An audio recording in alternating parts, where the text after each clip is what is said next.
3월 28일 월요일 사순절 23번째 날 기도회를 하나님 앞에 올리겠습니다. 오늘 하나님께서 우리에게 주시는 말씀은 신약성경 누가복음 17장 11절로부터 19절까지 말씀입니다. 제가 받들어 읽겠습니다.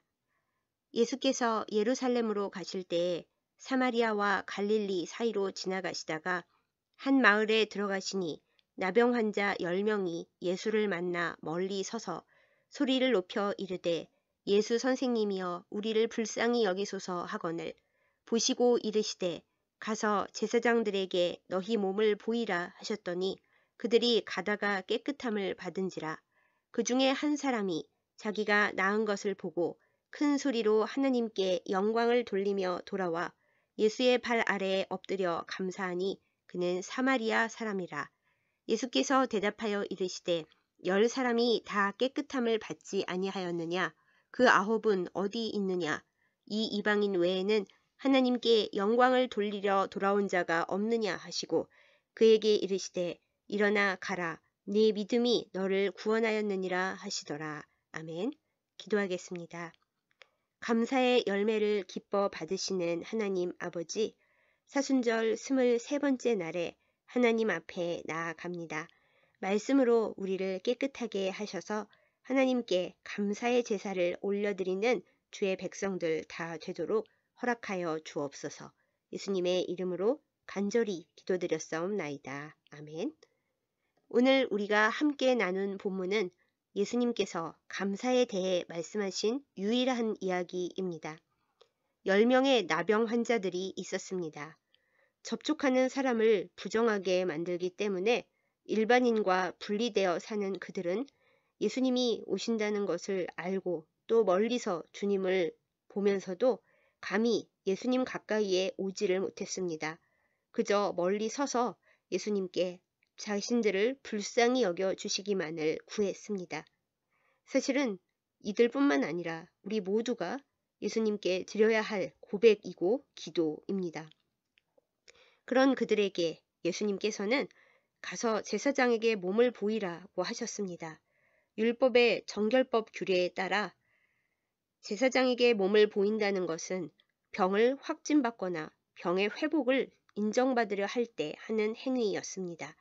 제사장이 살펴보고 깨끗하다고 하면 그때 정결 예식을 거쳐 공동체 안으로 다시 돌아갈 수 있었습니다.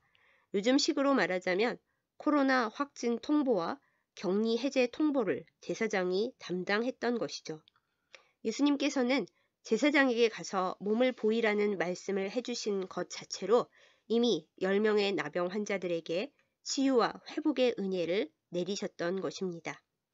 10명의 나병 환자들은 예수님의 말씀에 순종하여 제사장에게 가던 길에 병이 다 나았습니다.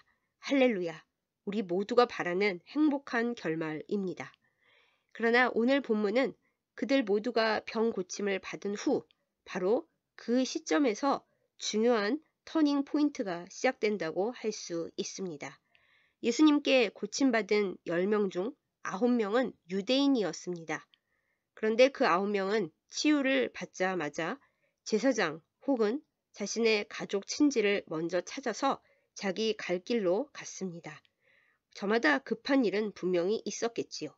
그런데 10명 중 딱 한 사람, 더구나 나병 환자들 중에서도 소수이고 더 멸시받는 사람이었던 사마리아인 한 명은 그들과는 다른 행동을 했습니다. 그 사람은 병이 나았다는 것을 알게 된 즉시 제사장에게로 가던 발걸음을 돌려 예수님께로 다시 돌아왔습니다. 소수 중에 소수로 서럽게 살아왔던 그는 하나님께 큰 소리로 영광을 돌리면서 원래 나병 환자였을 때는 가까이 갈 수도 없었던 예수님을 이제는 만질 수 있으므로 주님의 발 밑에 엎드려 뜨거운 감사를 드렸습니다. 아마 그가 흘린 눈물이 예수님의 발 위에 떨어졌을지도 모를 일입니다. 감사를 표하러 돌아온 그 사마리아인에게 예수님은 물으셨습니다. 10명이 다 낫지 않았니? 다른 9명은 어디로 갔느냐? 사마리아 이방인인 너 말고는 하나님께 영광을 돌리려 돌아온 자가 없느냐? 라고요. 참 아픈 질문입니다. 하나님의 언약 백성이라고 자부하던 유대인들은 감사를 잊고 하나님께 영광을 돌리는 일에 무관심했습니다. 90%가 그랬다는 것입니다. 그런데 가장 힘들고 어려운 상황에 놓여 있었던 한 사람, 10%인 그 사마리아인만 하나님께 영광을 돌리고 감사하는 일을 가장 중요하게 여겼습니다. 사랑하는 여러분, 우리는 9명의 유대인의 태도로 살고 있을까요? 아니면 1명의 사마리아인의 태도로 그런 마음으로 살고 있을까요? 치유받은 10명 중 유일하게 감사를 최우선순위로 삼았던 그 사마리아인에게 예수님은 몸의 치유와 회복에 더해 가장 큰 복을 주십니다. 일어나 가라. 네 믿음이 너를 구원하였느니라. 아멘. 그는 감사하는 믿음으로 인해 자신의 불치병뿐만 아니라 삶도 치유되었고 구원을 허락받았습니다. 온전한 회복이 이루어진 순간이었습니다. 할렐루야! 이제야 정말로 완벽한 해피엔딩이 됐습니다.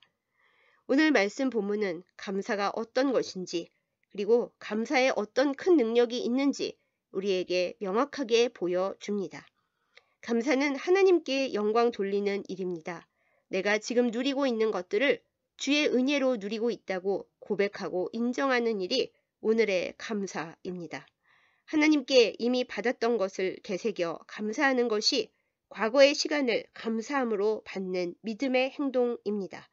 그리고 아직 이루어지지는 않았지만 하나님께서 약속하셨고 우리에게 가장 좋은 것을 주시는 아버지이심을 믿기에 소망으로 먼저 찬양하는 것이 미래의 시간을 감사로 준비하는 믿음의 행동입니다. 불평보다 감사를 삶의 최우선순위에 놓고 늘 감사를 선택하며 살아가는 일은 큰 믿음과 용기를 필요로 합니다. 원망하고 불평하는 일은 가만히 있어도 저절로 되지만 감사는 늘 새롭게 결단하고 생각하고 고백하지 않으면 실천하기 어렵고 쉽게 사라져 없어지기 때문입니다. 특히 하나님께 모든 영광을 돌려드리는 감사는 우리의 믿음의 분량을 보여주는 삶의 모습입니다. 그렇기 때문에 예수님께서 감사하러 돌아온 사마리아인에게 언젠가는 다시 죽을 육신의 병 고침보다 더 크고 완전하고 영원한 은혜의 구원을 선언하셨던 것입니다. 병과 문제를 고침받는 것이 우리의 신앙의 최종 목표가 아닙니다. 고침받은 후 하나님과 이웃을 향한 우리의 태도와 행동이 어떠한가? 하나님은 그 부분을 더 중요하게, 더 세밀하게 보십니다. 별로 아름답지 못한 속담 중에 화장실 갈 때 마음이 다르고 나올 때 마음이 다르다라는 것이 있습니다. 급할 때는 모든 것을 할 수 있을 것처럼 굴다가 문제가 해결되고 나면 감사를 잊어버리고 심지어는 받은 은혜를 너무나 당연하게 여기고 더 삐뚤어지면 감사 제목이 아닌 불평 제목을 먼저 찾는 나약하고 악한 우리의 죄된 모습을 드러내주는 서글픈 속담입니다. 부디 하나님 앞에서, 이웃 앞에서 저와 여러분의 모습이 이렇지 않기를 간절히 기도합니다. 어떤 상황에 있든지 변덕 부리지 않고 한결같이 하나님 앞에 감사하고 기뻐하며 살 수 있는 우리이기를 기대하고 소망합니다. 감사를 신앙과 삶의 체질로 만들어가기 위해 우리는 우리의 지성과 감정과 의지의 모든 차원을 다하는 감사 생활로 나아가야 합니다. 감사는 기분만으로 하는 것이 아닙니다. 머리로 생각하여 알고 가슴으로 느끼고 감사하겠다는 의지적 고백과 결단으로 행하는 그 전체가 감사입니다. 때로 감사할 수 없을 것 같은 상황 속에서 피눈물을 흘리며 내가 이거 거짓 고백을 하고 있는 거 아닐까라고 느껴지는 순간에도 의지적 결단을 통하여 신실하신 하나님의 선하심을 믿는 믿음으로 감사의 고백을 드리는 우리가 되어야 합니다. 입술의 고백과 믿음의 행동으로 감사의 영적 체질을 가꾸어 나가십시다. 하나님께 복을 구하는 뜨거운 간구로 치유와 문제 해결의 은혜를 받을 수 있습니다. 그런데 신앙인은 거기서 멈추어서는 안 됩니다. 감사의 제목이 크게 생겨나면 일상의 감사를 넘어 더 크고 더 깊게 하나님께 영광 돌리며 나의 감사의 그릇을 크고 단단하게 단장시켜야 합니다. 그렇게 하지 못하고 문제를 해결받았으니 이제 됐다라고 게을러진다면, 그릇을 깨끗하고 온전하게 가꾸어 가지 않는다면 그 복은 그저 부분적인 것, 잠깐의 것으로 머물고 말 것입니다. 그리고 결국 흘러가 버릴 것입니다. 여러분, 잠시 복받고 거기서 멈추시겠습니까? 아니면 감사 생활로 영원하고 풍성한 구원의 복을 계속 영원히 누리시겠습니까? 영원하고 지속적인 복을 누리고 악한 세력을 물리치려면 데살로니가 전서 5장 18절 말씀에 나와 있듯이 범사에 감사하는 것을 실천해야 합니다. 이 범사에 감사하는 태도가 우리를 향하신 하나님의 뜻이라는 것을 우리가 알기에 더욱 행동으로 보여드려야 할 것입니다. 감사하지 못하고 원망하고 불평하는 삶은 틈새와 구멍을 만듭니다. 하나님께서 주시는 복을 계속 간직하는 것을 방해하고 열매가 익는 것을 방해합니다. 감사는 마귀가 틈타는 것을 막고 주님께로부터 오는 복이 공급되는 완전한 통로입니다. 감사하는 저와 여러분 되십시다. 출애굽 1세대의 이스라엘 백성들은 이 세상 누구보다 하나님의 기적과 보호와 도우심을 많이 체험한 사람들이었습니다. 그러나 안타깝게도 홍해의 기적을 찬양하고 딱 사흘 후에 그들은 불평을 시작했습니다. 하나님께서 주신다고 약속하신 가나안 땅 앞에서도 팔랑귀가 되어 불행해하고 원망하고 불평하다가 결국 40년을 광야에서 떠돌다 거의 다 광야에서 죽고 말았습니다. 허다한 감사 제목들 대신 불평거리, 원망거리에만 주목했기에 가장 큰 구원을 얻는데 결국 실패했던 것입니다.